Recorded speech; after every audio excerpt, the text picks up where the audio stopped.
Imagine walking into the grocery store. You see ground beef costs $6 a pound. This price is very high. In fact, it is the highest price for ground beef in many, many years. This high cost is a big problem for many families in America. It affects almost every wallet. The price of beef is going up very fast. It is rising almost 5 times quicker than the cost of other general foods. This means a serious crisis is happening. This crisis makes it difficult for many people to afford their food bills and hits hard at home. This challenging situation is like a perfect storm. A perfect storm happens when many bad things come together at the same time. For beef, these things are about biology, economics, and corporate power. Biology means how long it takes to raise a cow from birth until it is ready for market. Economics is about how money flows and how prices are set. Corporate power refers to how a few very large companies control much of the meat industry. All these forces are working together to create the current problem. Here is a puzzling question that will guide our story. Customers are now paying record high prices for beef at the store. You might think the companies that process the meat are making a lot of money. But surprisingly, many of these companies are actually losing millions of dollars. How can this be? If people are paying so much for their meat, why are the companies in the middle of the process losing money? This is a fundamental paradox, a strange mystery that we will explore throughout this book. The price you see on the meat package at the grocery store does not tell the whole story. That price hides a much darker reality. It hides difficult truths about where our food truly comes from. It hides big problems in how our food gets from the farm, through processing plants, and finally to your dinner table. We will look closely at what is really happening behind these unexpectedly high beef prices. The money problem. Beef prices are going up very fast. Every year, beef costs 14.7% more. This is much faster than other food, which costs only 3.1% more. Beef prices are rising almost 5 times faster than general food prices. For example, ground beef now costs around $6 for 1 pound. This is the highest price ever recorded. This situation is confusing. While shoppers pay high prices, the companies that process the beef are actually losing money. These companies, called packers, lost about $126 for every animal they processed in October 2025. This means they cannot make enough money to stay open for a long time. Ranchers who raise the cows had a short time when they made more money. In 2025, they saw their profits grow to about $900 for each cow. This was a big jump. But this good time was brief. It happened because the price for young cows rose quickly. However, ranchers still face high costs for feed, labor, fuel, and land. Their overall profits are often low. So we have a puzzle. Shoppers pay record high prices. Ranchers had a small window of high earnings, but face rising costs. And the companies in the middle, the packers, are losing money. This shows that the normal way prices are found in the market is not working. The system is broken. This money problem is serious. The financial troubles are forcing big decisions that will affect what kind of food we eat for the next 10 years. But money is not the biggest problem. There is a biological clock ticking. Cows need a long time to grow, about 18 to 22 months from birth until they are ready for the market. A cow must also be pregnant for 9 months before a calf is born. We cannot make nature go faster, even with a lot of money. Raising beef cattle takes a very long time. It is not like raising chickens or pigs. A chicken is ready in about 5 to 6 weeks. A pig is ready in about 5 or 6 months. But a beef cow needs much longer. From the time a calf is born until it is big enough for market, About 18 to 22 months pass. This includes 9 months for the mother cow to be pregnant, and then many more months for the calf to grow strong. This long time makes beef supply unique and hard to change quickly. This long wait means that nature controls how fast we can get more beef. In 2021 and 2022, there was a very serious drought across many parts of the country. The land became dry, and there was not enough grass or water for the cows. Ranchers faced a tough choice, called the 50-50 decision. They had to choose between keeping their cattle, hoping the drought would end, or selling them now to save money and feed. Many ranchers chose to sell their cows. This decision led to a big problem. Ranchers sold many cows, even mother cows that could have had more babies. Because of this, the number of beef cattle in the United States fell to a 64-year low by 2025. This means there are fewer cows to have new calves and fewer cows to grow for meat in the future. The smallest calf crop on record was in 2025. This makes our current beef shortage even worse. Water is also a big issue. A very important underground water source, the Ogallala Aquifer, is drying up. This water is vital for growing feed for cattle in the high plains. Less water means it becomes harder and more expensive to raise cows. Even with high beef prices, many ranchers are not keeping young female cows, called heifers, for breeding. They can sell these heifers for a good amount of money right now. Keeping a heifer to breed means waiting almost 2 more years for her to have a calf. This is a big risk for ranchers, as they do not know what prices will be like in the future. So many choose to sell the heifers instead of growing the herd. This slow process of nature means our beef supply problem will not go away quickly. Even if the weather gets better tomorrow and things improve, the supply of beef will not increase soon. The long time it takes for cows to grow and have babies is a major choke point in the industry. It means the system is already broken for many years to come, making a quick fix impossible. 4. 4 big companies. The price of beef at the store might make you angry, but there is another big problem in the middle of the food chain.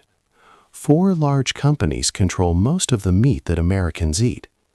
These companies are Tyson Foods, JBS USA, Cargill, and National Beef Packing Company. Together, they process about 85% of all beef in the United States. This means that these 4 companies have a lot of power. They are like a very small door that all cows must pass through. Ranchers have very few other buyers for their cattle, so the big companies can decide how much they pay the ranchers. At the same time, these companies also decide how much to charge grocery stores. This squeezed both the ranchers, who got less money, and the consumers, who paid more. For many years, people have worried about this. The government started looking into these companies. The Department of Justice began investigations.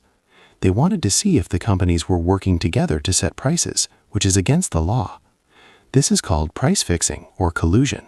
In November 2025, President Donald Trump asked the Department of Justice to investigate these large meatpacking companies for potential price manipulation.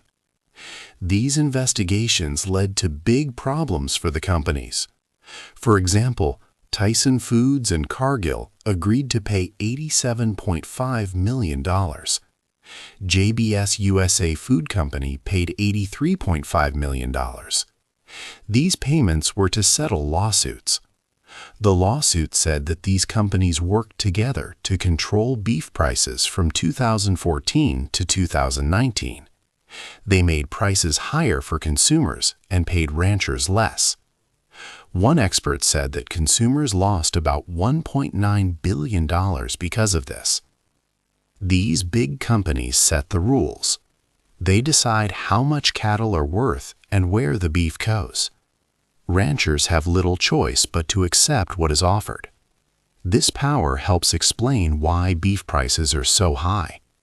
But even with these big companies in control, Another force is about to make the situation even more difficult. This force comes from far away, from other countries. Beef from abroad. The United States needs more beef than it can produce.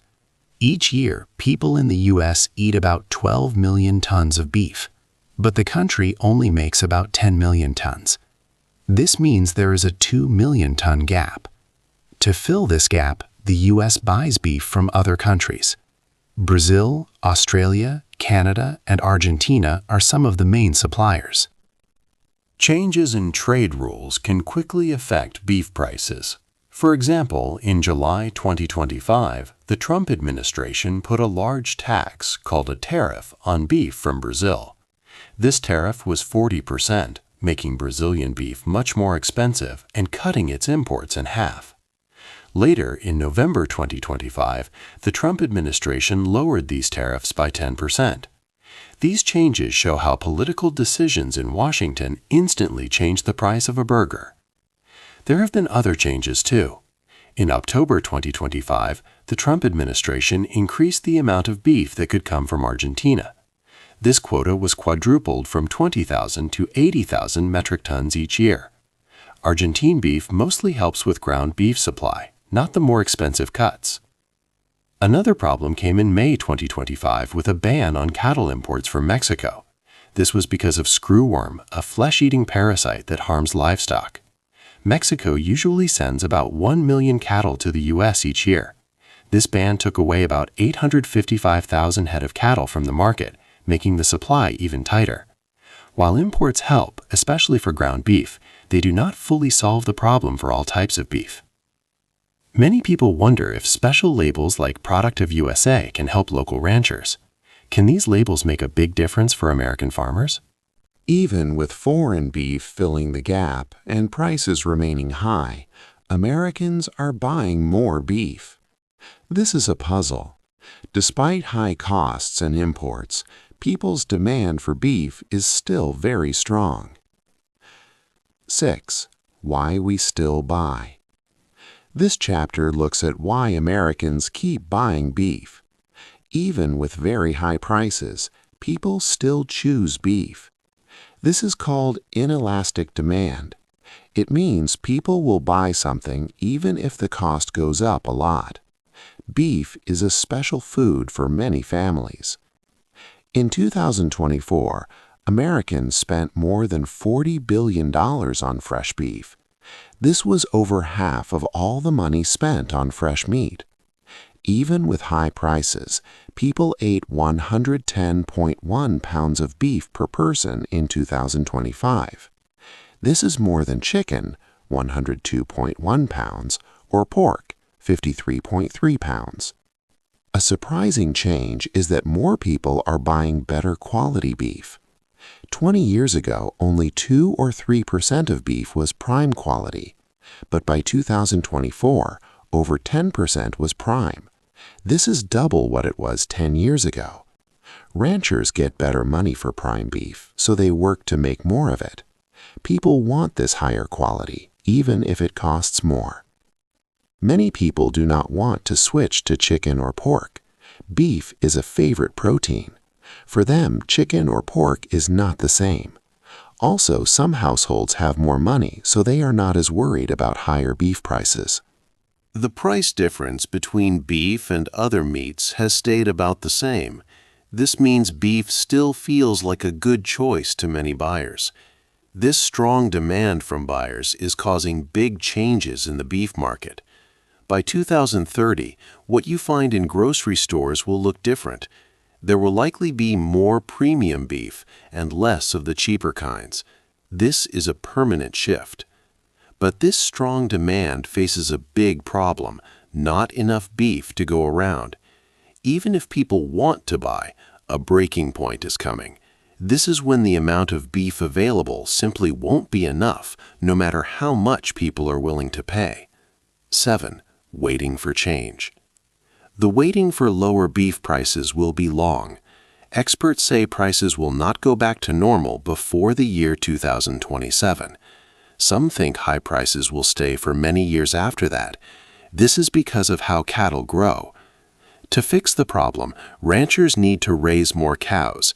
This means keeping young female cows, called heifers, for breeding. But this takes a long time.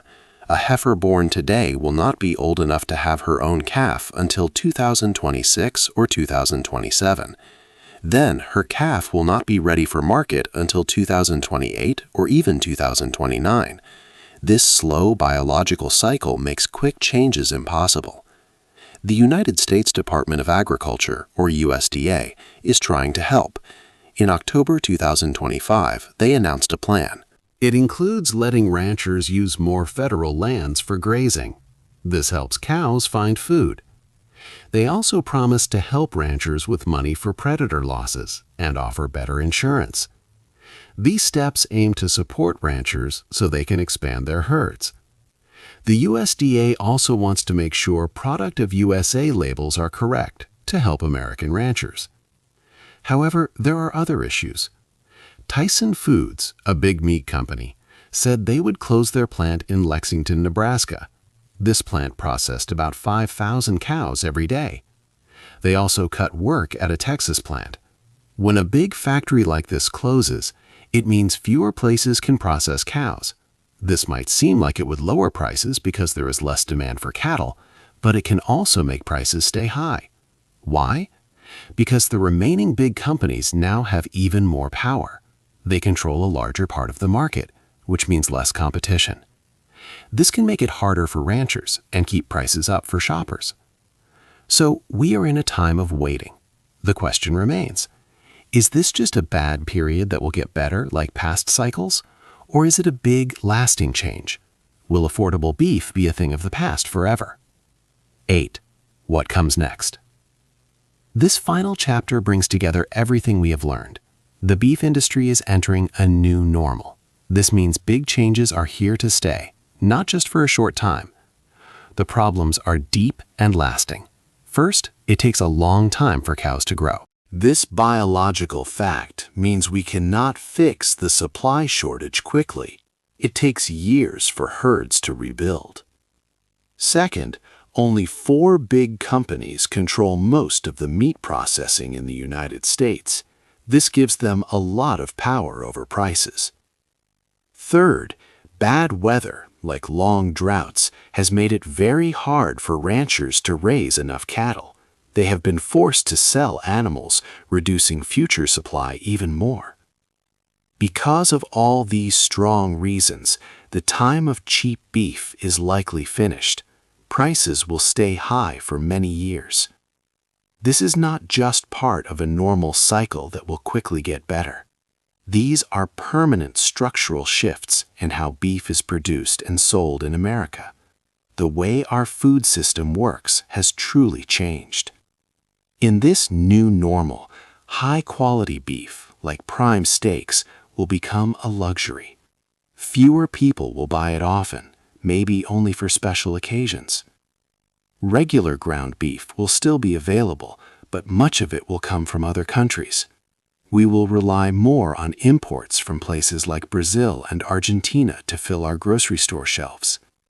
So who will benefit and who will struggle? Large ranchers who own a lot of land and have money to invest might find ways to adapt and even grow. The big meat processing companies will also likely get back to making good profits once the supply chain settles, as they control much of the market. However, many small ranchers will find it very hard to keep their businesses going. They might have to sell their farms or stop raising cattle completely. For everyday shoppers, especially families on a budget, it means paying much more for beef or buying it much less often.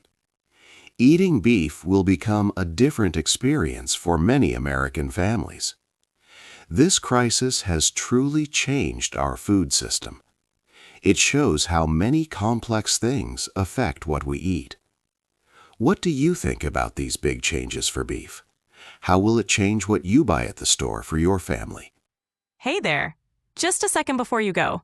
If you learned something new today, please give this video a like, write your thoughts in the comments, and subscribe to the channel. It only takes a second, and it really, really helps to create even better English videos for you. Your support means the world.